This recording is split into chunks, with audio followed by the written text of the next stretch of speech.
El sector del vino de Rioja está pasando por una compleja situación donde todos han tenido que ajustarse y también adaptarse. Esta semana se aprobaban los presupuestos de gastos para 2024. Vamos a hablar de las inquietudes y también de los retos del sector. Lo vamos a hacer con el director general del Consejo Regulador de la DOCA Rioja, con José Luis Lapuente, que ya nos acompaña. ¿Qué tal? Muy buenas noches. Buenas noches, María. Bueno, cuéntenos, ¿satisfecho de este presupuesto de 2024? Sí, bueno, nos vimos en la obligación de hacer una propuesta alternativa a la que había encima de la mesa en diciembre, pues buscando conciliar las diferentes sensibilidades, un presupuesto bueno, que también lanza un mensaje de cierta austeridad y un presupuesto que permite el normal funcionamiento en el que yo creo que el sector está mayoritariamente de acuerdo. Luego hay una parte de ruido que bueno, quizá con ese pretexto lanza otros mensajes debido a esa complicada situación, a veces a la frustración, pero yo creo que todo el mundo es consciente de que estamos hablando de un proyecto de éxito, de algo que tenemos que cuidar, algo que fundamenta el patrimonio de todos los productores y las bodegas de Rioja y que exige, por tanto, un funcionamiento normal y unas pautas que nos permitan desarrollar las diferentes actividades. Hablaba de ruido, no sé si ha habido más diferencia de opiniones que otros años. Bueno, yo creo que al final se escenifica un poco también mensajes basados en la situación de cada organización, en lo que quieren trasladar a la sociedad, en lo que quieren trasladar a sus asociados, pero no difiere mucho de los debates que ha venido habiendo en el seno del Consejo en otras ocasiones. Y de cualquier forma, como digo, yo creo que hay un sustrato en el que todo el mundo de una manera o de otra está de acuerdo. Bueno, me va a perdonar. Sí, no, estoy viendo que estás pasando un rato malísimo. Estoy pasando un rato malísimo, sí. Pero bueno, continuamos. ¿Por qué al final se votó en conjunto? ¿Presupuesto ordinario, extraordinario? Bueno, era otro de los mensajes o de las cuestiones que se pusieron encima de la mesa en diciembre, ¿no? Había organizaciones que consideraban que bueno, la actividad del Consejo es un todo. De hecho, si pensamos en el presupuesto, por más que hablamos de diferentes partes, es un presupuesto único.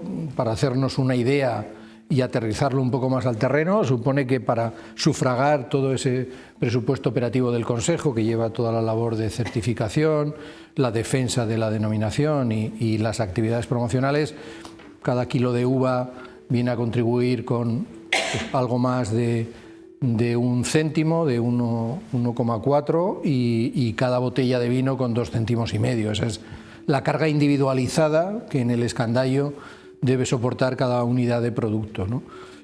Con lo cual, al final, con eso conformamos todo un plan de actuaciones para lo que es cada año, que como digo, lleva no solo la certificación del producto, sino también pues, labores de promoción y de difusión. En ese planteamiento que se hizo por las diferentes sensibilidades, hubo organizaciones que plantearon, bueno, tratar en conjunto todo el presupuesto. Tiene sentido porque la contribución es única. El presidente es el que finalmente ordena los debates y así se planteó cuando se dejó el debate sobre la mesa a finales de diciembre, que se formularía una sesión extraordinaria con ese tratamiento conjunto. En ocasiones lo ha habido, en ocasiones se ha tratado de manera separada. Yo creo que es un tema instrumental que es secundario. Bueno, 15.700.000 euros, de los que el 58% lo van a aportar las bodegas y el 41% los viticultores. SUPA no está de acuerdo con la aportación, dicen que su valor de volumen de negocio no supera el 25%. ¿Podría decir de eso?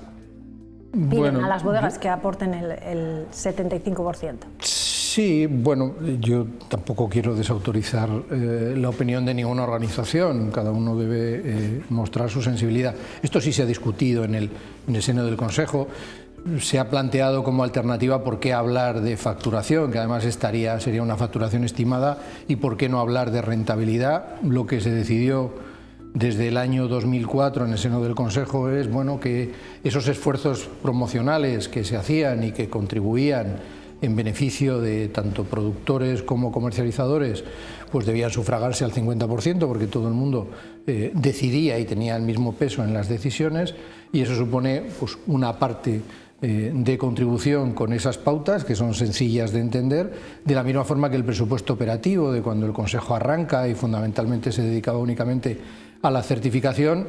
Históricamente se ha mantenido en una distribución desigual, digamos que en el entorno del 25, el 25,5% es lo que sufraga los productores de uva, mientras que un 74,5% las bodegas, por eso salen esos porcentajes mixtos que son difíciles de identificar.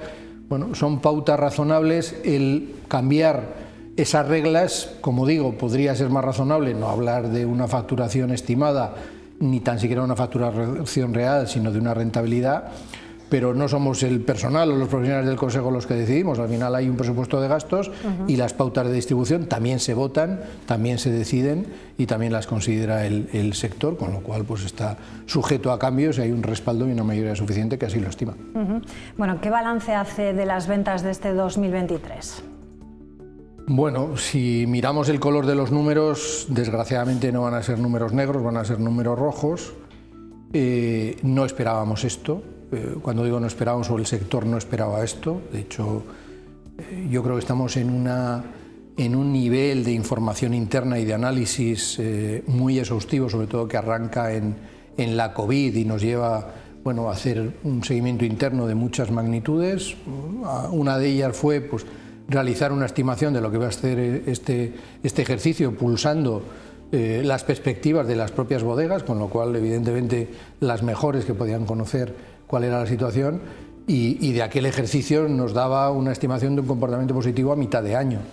Hemos visto cómo el consumo se ha ido ralentizando, cómo está afectando particularmente a tintos y rosados, y esas previsiones de operadores que a día de hoy reconocen que se han sorprendido, pues cuando se consolidan suponen una sorpresa general y evidentemente no lo que esperábamos. Ciertamente, si queremos ver el vaso medio lleno, se han defendido las posiciones de Rioja mejor de lo que ha podido hacer otras regiones que son competencia nuestra, con lo cual el suelo es más sólido, pero no es una noticia positiva.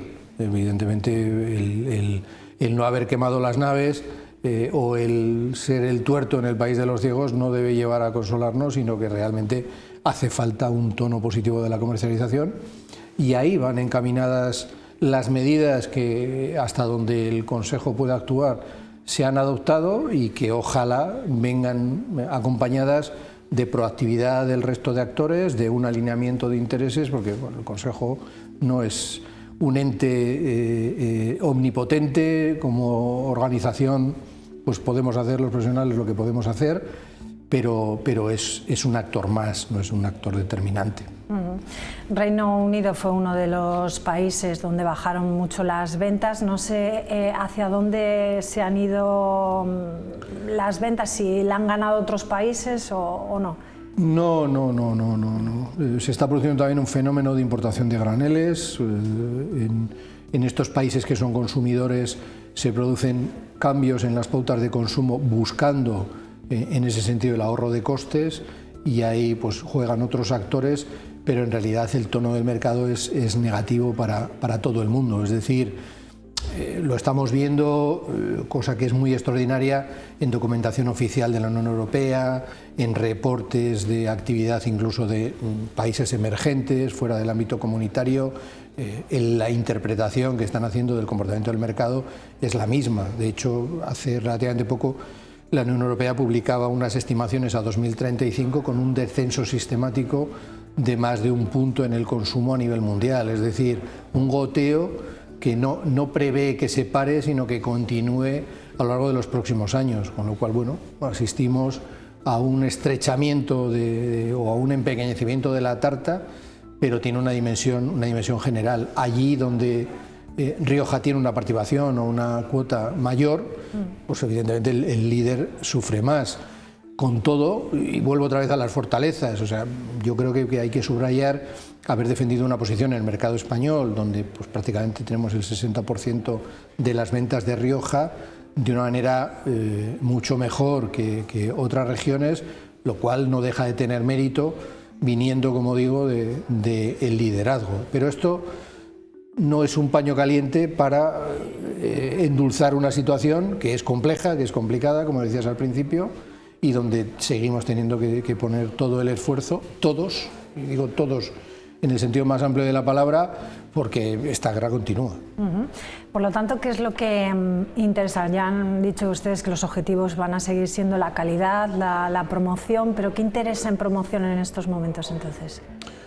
Bueno, cuando alguien compite y la competencia al final supone que se ha estrechado el pastel y que a lo mejor el mantener tu nivel te exige un mayor esfuerzo e incluso ganar la preferencia frente a un competidor, tienes que ofrecer tu mejor cara. Esto empieza en la materia prima, empieza en la uva. Estamos implementando desde el año pasado tecnologías punta de última generación, modelos predictivos, que lo primero que hay que interpretar es que ayudan a la propia autogestión del productor. El productor tiene que ser el máximo interesado en ofrecer el mejor producto, lo mismo que en definitiva cualquier producto alimentario.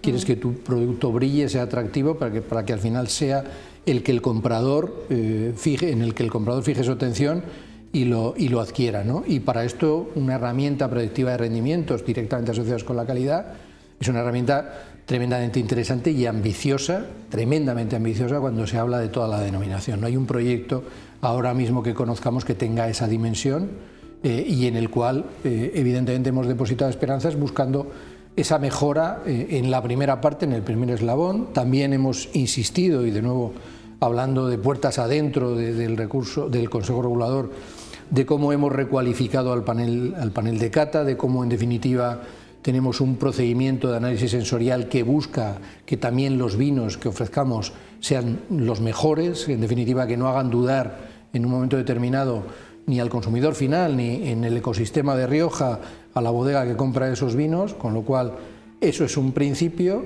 y en un segundo término obviamente es añadir otros atractivos para que en ese envoltorio, estamos hablando de sostenibilidad, de la protección del paisaje, de la potenciación del viñedo viejo, de discusiones que hay ahora mismo en torno a los vinos de pueblo para seguir haciéndolos evolucionar, es decir, aditamentos que nos hacen pensar que ni tan siquiera hacer un producto excelente es suficiente, es necesario hacer mucho más, ¿no? Entonces, bueno, se han puesto las bases para trabajar en esas líneas, proyectos de innovación, proyectos de mejora cualitativa, incluso en escuchar al mercado. Es decir, uno puede estar muy orgulloso del producto que hace, pensar que es un producto excelente, pero en ese sentido también el año pasado, y lo vamos a concluir este primer trimestre, hemos desarrollado un estudio de preferencias con una consultora especializada con consumidor final, es decir, a bocajarro, consumidores de diferentes partes de España. Oye,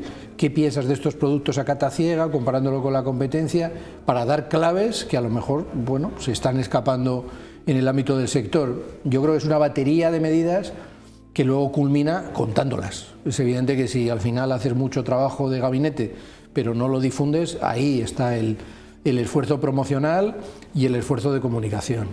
Eso es una parte fundamental que no garantiza a dónde vas a llegar, pero que es una condición sine qua non.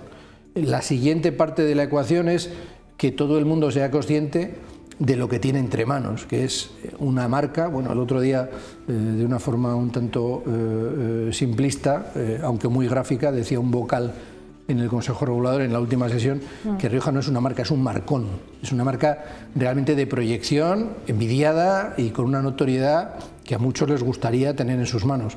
Bueno, cuidémoslo, es decir, no le peguemos patadas, en definitiva alineamos los intereses para saber lo que tenemos entre manos. Tiempo tendremos de discutir de puertas adentro, pero todo el mundo nos admira. Realmente lo que no podemos hacer es tirar por tierra o menoscabar esa admiración. Y ahí es donde se puede alinear todo el mundo, y por eso hablo con un carácter muy general, actores, medios de comunicación, administraciones, e incluso ser proactivos. O sea, quiero decir que la mesa está abierta, hemos puesto los profesionales muchas ideas, pero seguro que se pueden seguir haciendo cosas, debatiendo cosas e implementando mejoras, cambios, modificaciones, porque al final esto debe ser algo vivo y en marcha, sabiendo que están viniendo mal dadas para todo el mundo, o sea que nadie se está librando de esto. En los últimos años se han puesto más medidas que nunca, ¿no? Sí, quizá la gran diferencia, en el que nos encontramos. Confiando en esa fortaleza de Rioja y desde luego en un mundo que era un poquito más cabal, porque ahora un día te acuestas con una noticia, al día siguiente te levantas con otra. Pensábamos que una guerra era suficiente, pues tenemos dos. Pensábamos que dos eran suficientes, pues tenemos un conflicto en el Mar Rojo. Mañana a lo mejor pues tenemos otro, vete tú a saber dónde. Con lo cual al final es un contexto muy complicado para buscar el desplegar todo el efecto de esa fortaleza. Hasta ahora, desde luego, Rioja ha confiado en ella, es decir, han venido mal dadas, hemos tenido otras crisis y se ha esperado pues a que escampase, ¿no? Aquí, al final, viendo todo ese complejo nivel de las circunstancias que nos rodean, geopolíticas, sociales, económicas, yo creo que el sector ha sido lo suficientemente maduro para decir, oye, no se puede esperar, hay que dar pasos hacia adelante, que siempre podrán ser más, que siempre podrán ser más rápidos, que siempre además pues, te quedarás cosas en la gatera y se podrá avanzar en direcciones diversas, pero desde luego lo que no es permisible, lo que no es perdonable, sobre todo con lo que tenemos entre manos y lo que significa para la región, es quedarse quieto y es quedarse con los brazos bajados.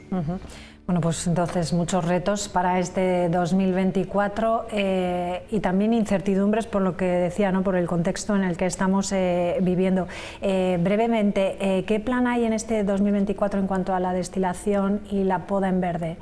¿Se va a seguir con las mismas medidas que se han tomado este año? En realidad, lo que lanzó el sector en el seno del Consejo Regulador era que otra de las herramientas, que tampoco es determinante, pero ayuda, puede ser la contención de la oferta, en términos de contención de rendimientos, de no hablar en absoluto de crecimiento de potencial productivo, y luego esas dos medidas, la medida de destilación y la medida de cosecha en verde. La medida de destilación es compleja, o sea, requiere un marco normativo para ponerla en marcha y, en definitiva, no es sencilla de implementar.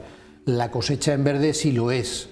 De hecho, las tres administraciones de las comunidades por las que se entiende la denominación han confirmado que iban a pedir al Ministerio que la activase. Hay recursos, posiblemente hay otras comunidades que también la van a activar. No es la mejor de las soluciones, no concuerda muy bien con la cultura riojana, es decir, el productor riojano no cultiva sus viñedos para tirar la uva al suelo, pero sí que es una alternativa. Además, incluso se están barajando mejoras para que el precio sea atractivo y no esté castigado por esa media de ejercicios que impone la normativa. Y en ese sentido, bueno, oye, no deja de ser una salida para que, si en un momento determinado alguien tiene dificultad para vender su cosecha, y compensar el rendimiento. Es mejor eso que tener una compensación cero para todo un esfuerzo de un año. Así es. Bueno, pues José Luis Lapuente, un placer tenerle aquí con nosotros en Punto de Encuentro, y seguiremos hablando. Mucha suerte y que todos esos retos, bueno, pues que se puedan llegar a cumplir, y que esas incertidumbres, a ver si dejan ya tanta guerra, ¿no? Y a ver qué pasa con el Mar Rojo. Gracias, José Luis, un placer. Muchísimas gracias a vosotros por el interés. Bueno, pues nos vamos a publicidad y regresamos enseguida con la tertulia.